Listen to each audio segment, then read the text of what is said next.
And here on the main stage, we will have how Hologic introduced rapid problem solving. So I pass the baton here. Hello, David. Hi, Christopher. How are you? I'm fine. So the stage is with you now. Okay, that's great. Thank you. Right, so welcome to our Rapid Problem Solving webinar.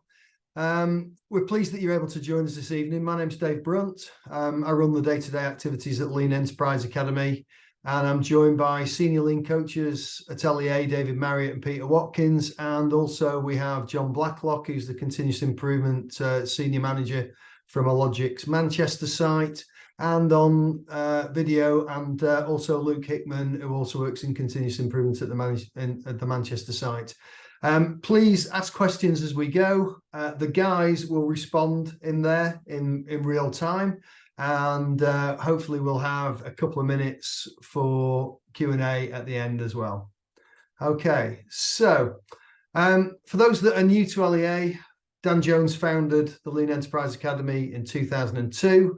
Dan's the co-author of a number of Lean books, and he set LEA up as a not-for-profit organisation. We're also a founding member of the Lean Global Network. Our purpose is to help people become self-reliant on their Lean journey, and we have products and services that we offer to customers based around three key value streams: learn, teach, and coach and share. And at the intersection of each of those processes is our Lean Learning platform, where we publish learning processes and materials required to learn and implement Lean. The learning processes and materials are organised around the Lean Transformation Framework, which we both research and develop with partner organisations. And you'll learn more about how we use the learning processes that we develop through the platform today. Okay, so for this evening's content, we're going to introduce rapid problem solving in terms of purpose, process, and people. And then we've got a video that John's prepared where he'll introduce Hologic and why they decided to learn rapid problem solving. Then we'll give an overview of the 4 steps of the rapid problem solving. Luke from Hologic will then share an example, which is his report out from the problem that he solved using the process. And then we'll discuss how Hologic used the process before we have the final discussion and Q&A session. Okay, so here's the upper portion of what we call the rapid problem solving teach poster. And we always start with the Lean Transformation Framework and then cover purpose, process, and people. The purpose positions the subject and why it's important. Process, the conditions and the considerations required to apply it, and people, the roles and responsibilities required to make it happen. Okay, so LTF, it consists of 5 dimensions which need to be considered, and we ask a series of questions starting with what is our value-driven purpose, and more specifically, what problem are we trying to solve. However, it's probably likely that we'll come up against other problems when tackling questions 2 on the framework through to 5. We therefore see problem solving and the thinking way as the #1 Lean skill. And if you think about it, a lot of the familiar Lean tools and techniques that we know and love, like 5S, standard work, value stream mapping, SMED, etc., were all created to try and solve specific problems. So problem solving is the #1 Lean skill to master. A full explanation of the framework, you can find that on our website or on our YouTube channel or across the internet, really. So let's take a look at purpose and why problem solving is important. Firstly, we need to accept that problems are good, and we should see them as golden nuggets of opportunity rather than something to sweep underneath the carpet. As Taiichi Ohno said, having no problems is the biggest problem of all. We should therefore actively seek out problems and start digging them up for people to tackle. Taking a step back, however, and looking at the big picture, let's just consider this flowchart. All organisations want to remain competitive, which means highlighting and solving problems. But in doing that, we have two big benefits. Firstly, we develop the organization. And secondly, and more importantly, we develop our people. That's why problem solving is so important, as it's supporting people and business development at the same time. So, looking at the process next, some considerations around applying it. There are 4 key elements with respect to problem solving. The first is to encourage the go and see approach. Be like a crime scene investigator. Go to the actual place where the crime occurred, gather the evidence while it's still fresh, and look for clues. Secondly, it's important to have a scientific method and an approach to problem solving. In this case, have 4 steps and a process to follow. Thirdly, is to encourage PDCA thinking to close the loop, and most importantly, ask, what did you learn for the next time? And the clock in the middle invokes speed. The better and quicker that we can do this, the faster we learn and the faster we improve. And finally, the last element is to never give up on reaching that ultimate goal. Each problem solved is a step closer to that destination. And as leaders, we have to recognize the achievement and encourage our people to take the next step. The next consideration in problem solving is to explain, as I'm sure you understand, that not one size fits all with respect to the types of problems and the approach to take. In his book, Art Smalley, he did a great job of describing 4 types of problems. Type 1, troubleshooting. Type 2, gap from standard. Type 3, target condition. And type 4, open-ended problems. In the framework, we've tried to show the different methods that you can apply to those different types of problems. Rapid problem solving works well with those type 2 and 3, gap from standard, and target condition problems. Typically a 4-step approach. This tends to be for data-driven type issues and used by frontline leaders of teams and their members. These problems are frequent, not too complicated or time-consuming, and RPS offers a structured approach to get to root cause countermeasures and prepares them well for thinking behind practical problem solving in a typical A3. The point of this framework is really to get you to think about the types of problems people face and the best method to approach them, considering their level in the organization. Right, so moving on to people, let's take a look and think about some of the roles and responsibilities in the organization and the connection to problem solving, starting with the simple hierarchy on the left. What we want is for everyone in the organization to be capable problem solvers, an army of them at all levels, right from team members through to top execs. Of course, they're not all solving the same types of problems, but applying the right approach to those occurring at their level. The light blue box shows how much of the time we should spend doing the different activities based upon our level in the organization. As team member level, at team member level, for example, they should spend most of the time doing the value-adding work or running processes, but also have some time made available to improve the process and solve some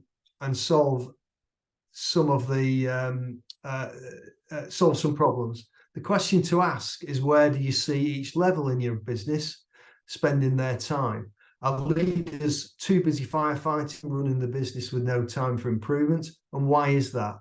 If the whole organization isn't aligned and mobilized to solve problems at their level, leaders are always going to be too busy to improve. And that's why leaders as teachers, this element down here, that's why leaders as teachers is such a key concept to embrace, to allow the organization to grow through developing its people into an army of problem solvers. Management routines are a key mechanism to facilitate the time to do this and recognize, coach, and feedback to people on their problem-solving capability development. This is the key to becoming self-reliant on your lean journey. Okay, so let's put some of the theory into practice. Here's John from Hologic, and what he's going to do is explain the background, why Hologic needed a process to teach problem solving.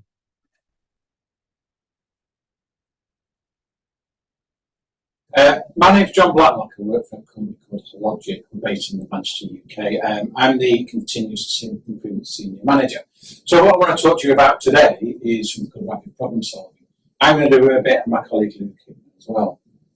So on the agenda item, the three parts we're going to look at. We're going to look at our excellent system at Manchester. We're going to talk about how we've integrated rapid problem solving into that, and we're going to talk about some what next steps. So if we think about excellence at Manchester, we want to pursue excellence, and we're using something called the Shingo model.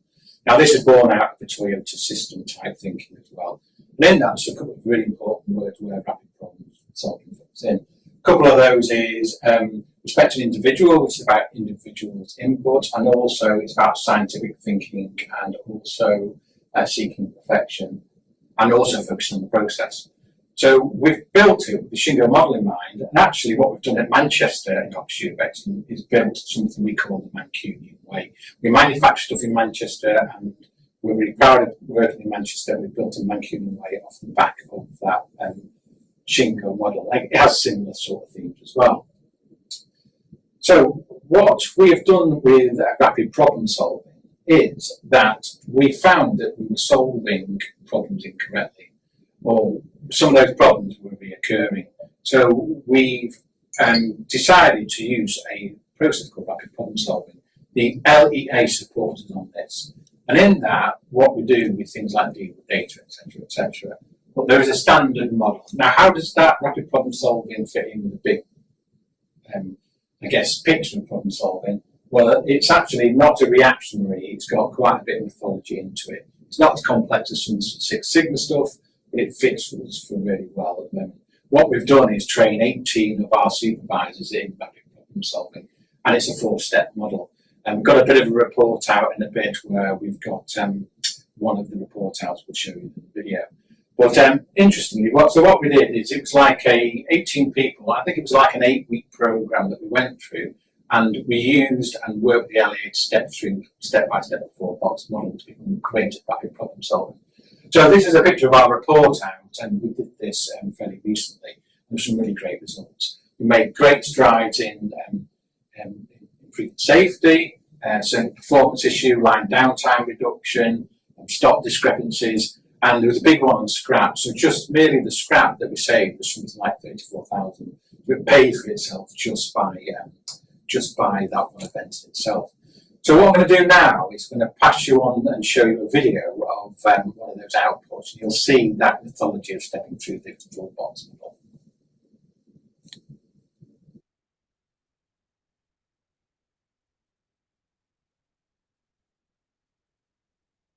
My name's John Black. Whoop. Sorry about that. Okay, so just before we look at the example report out, here's the process.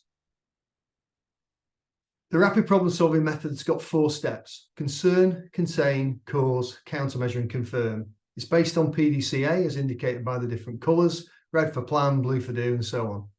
The largest portion is step 3, highlighting where we should spend most of the time solving a problem.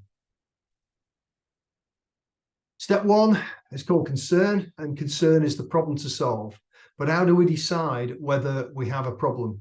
Problems come onto our radar in various ways. Identifying waste through observation can help uncover the problems with the work. For example, you may have internal or external customer complaints. You may be reworking products or process steps, or you may actually have a gap in KPIs. Having a gap in something measurable is important. If we are not able to answer the question, what's the gap? We're probably not clear about what is the problem to solve. The gap is the difference between where you should be or want to be, let's call it the standard, and where you currently are. There are 2 main types of gaps. There's a cause gap to get back to current standard, or there's a created gap to improve from the current standard. The gap will be made up of many things, so we need to analyze it into more manageable items, usually choosing the largest occurrence as the problem to pursue. Step 1 is key as it clarifies the problem you're trying to solve in simple numeric terms.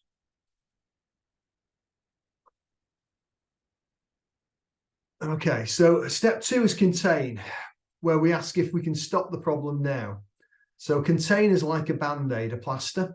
It focuses on stopping the bleeding and protects the customer. This buys time to solve the problem properly. Standardizing the activity or method using the 5 W's 2H, so why, what, where, when, who, how much questions, will ensure that the containment's robust and thoughtfully considered. Always make sure that you provide feedback to check that the containment is working and visualize the result. And as a word of warning, when dealing with problems, a lot of organizations stop after step 2, after the containment. This usually builds in waste and cost into your process, and even worse, the problem could happen again as you didn't understand the causes and end up in firefighting loops. Okay, so the purpose of step 3, cause, is to investigate and find the root causes of the problem to pursue. Root causes are the fundamental reason for the occurrence of the problem. By implementing countermeasures to the root causes, we prevent the problems recurring. Before finding the root causes, we need to establish direct causes of the problem to pursue. And this should be proven by data or experiment through go, see, and study. It's like a light switch.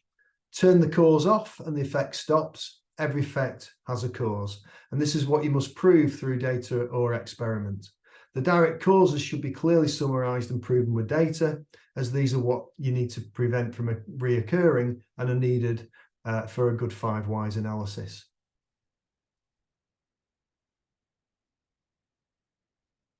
The 5 whys focus on finding the root causes of your problem to pursue. So this is done by starting with the problem to pursue and then using direct causes as the first level of your 5 why analysis. By asking why, you will drill down to the root causes. Remember, 5 whys isn't always literally 5 times. Each why might give multiple answers, so capture them all and use the data and facts to understand a proven pathway to root cause. Check your thinking logic by going back up the path and asking therefore. Also make sure statements make sense chronologically. Make sure your root causes don't blame individuals. Will stop the problem from happening again, are a proven source, and there's something that you can do. Some good tips are to go and see the actual person, product, process, and place with your own eyes to truly understand the situation and find the root causes.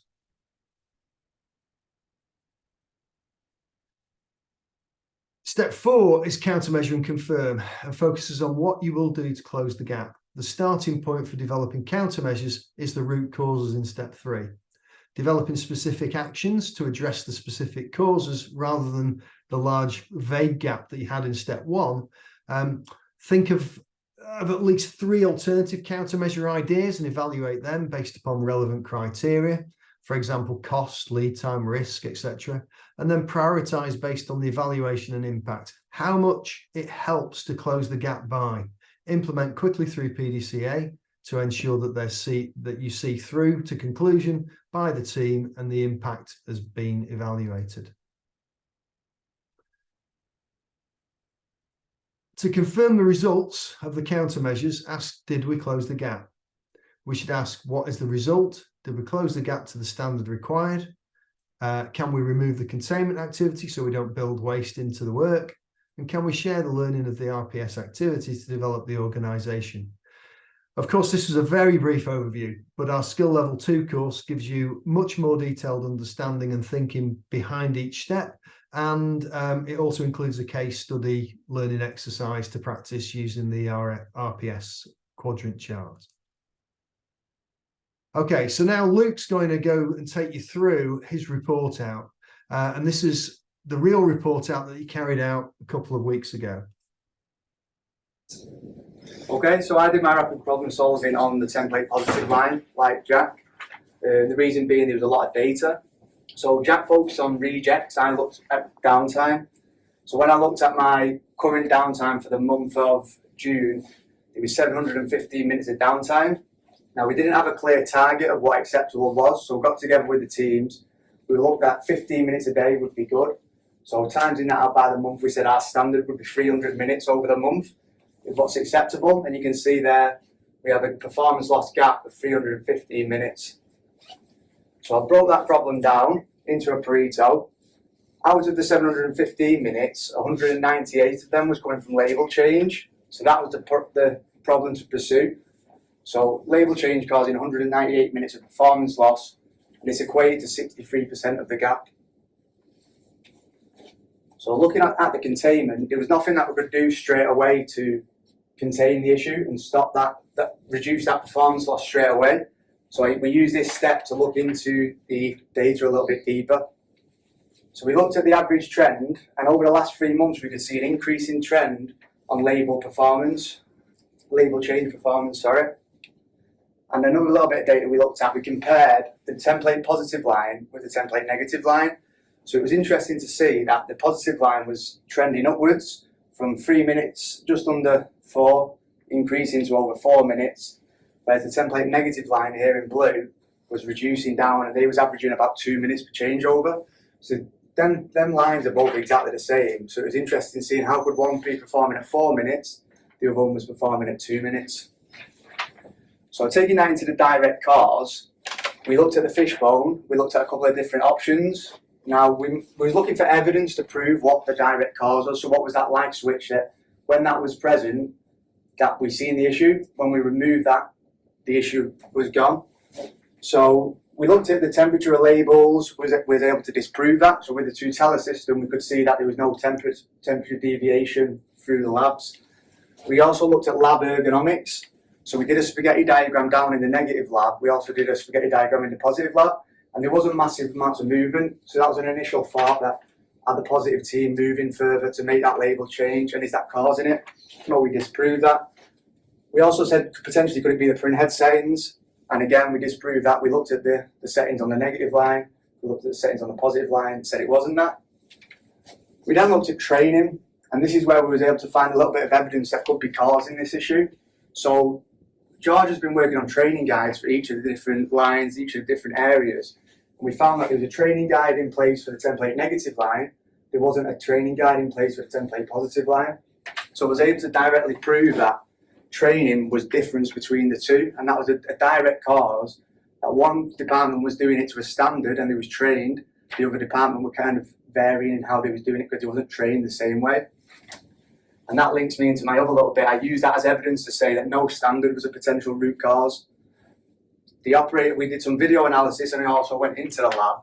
And it was interesting, when I videoed the template positive operator, they managed to hit their changeover at about 2 minutes.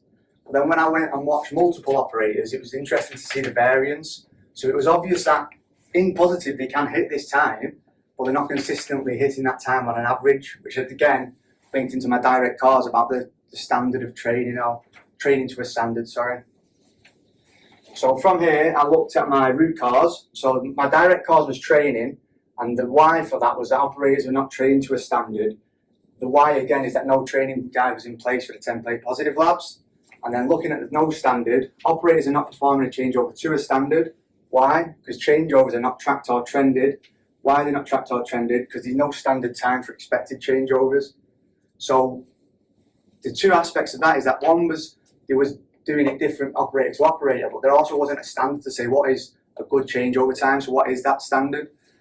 And it was interesting to see that once we implemented that standard or started discussing that standard, we automatically seen a drop in performance in the template positive lab. And it was really interesting to see that because the eyes were kind of on changeover times as such, they increased. So without actually directly doing anything physically, just the discussions with the teams around changeover time saw a reduction in changeover time, which I thought was interesting. So we moved on to the countermeasure plan. So the first two actions that I set was around the training guides. So he's going to create a training guide, which is still an ongoing action. So I believe the template positive team now are working with Georgia, and they're going to be making a training guide in connection. So it looks the same as the template negatives. And the negative and positive teams are working together to make sure that they're both doing it the same way.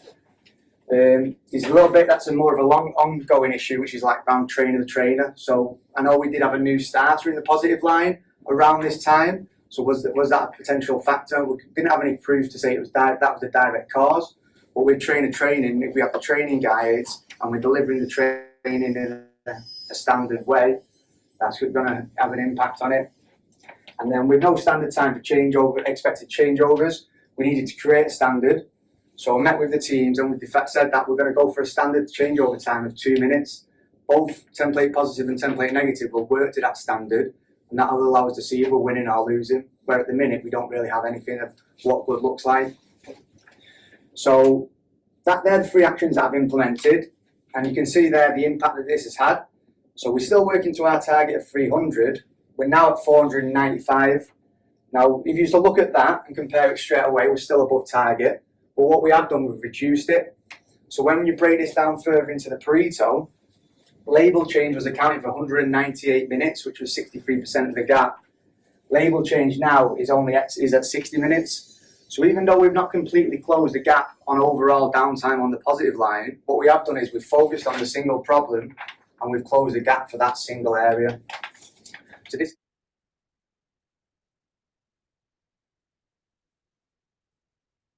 Oh.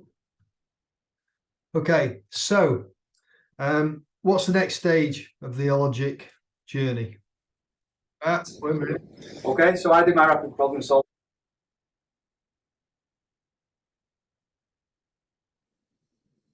Hi, my name's Luke Hickman, and that was my rapid problem solving report out. So as John mentioned, myself and 17 of my colleagues attended the 8-week course and learned about the framework, and each one of us did a report out at the end with real world problems. So this brings me on to the next steps. So we now have 18 people who have worked through the skill development and are now at level 3 and capable rapid problem solvers. So the next step now is going to be, how do we get people to level 4 to teach and coach others? To do this, we're going to be working with the LEA. 6 of the initial 18 people will be working with the LEA and being coached by the LEA to become proficient coaches in the model. So each coach will have a team of 3. So again, an additional 18 team members will be going through the half-a-day learning session. They'll then choose a real-world problem, go through the 8-week period and be coached by the new coaches. In turn, those new coaches will be having weekly coaching sessions by the LEA. So we'll have a cascade of coaching going through. And the aim of all of this really is to create an army of problem solving across site. So what we're going to do is, once we've got this 18 through the framework, 6 of them will then become coaches, and there'll be a cascade throughout the organisation where everybody now is proficient in using and capable in using rapid problem solving, and a select few people will also be able to teach and coach others in how to use the rapid problem solving methodology. So this will strengthen not only our rapid problem solving and our problem solving capabilities on site, but it'll also strengthen our continuous improvement culture. And that is one of the keys that we're really trying to drive with this, is we're trying to drive a thriving continuous improvement culture across the site. So that's our experience of rapid problem solving in Manchester, and thank you for your time.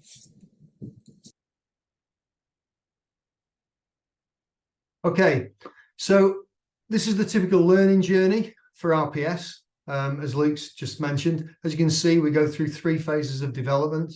The Hologic guys are now just starting phase 3. The first is where people learn the method initially on our online platform, and then either face-to-face, as Hologic did, or online. Phase 2 is using real problems. The coaching for this is usually done online, but it also is sometimes face-to-face. It's usually 1 hour per week in teams of 3, so people learn from each other as well as for the main coach. And then phase 3 develops more problem solvers, as well as developing the 6 coaches to build the self-reliance, the internal capability, and so on. Dave? So, yes. Have we got a minute left? Unfortunately, Dave. Yeah, unfortunately, we are at the end of this session. So again, thank you very much for sharing all this experience from the UK, and hope to see you guys in the lobby also sharing all this experience. Okay. Thank you. Thank you.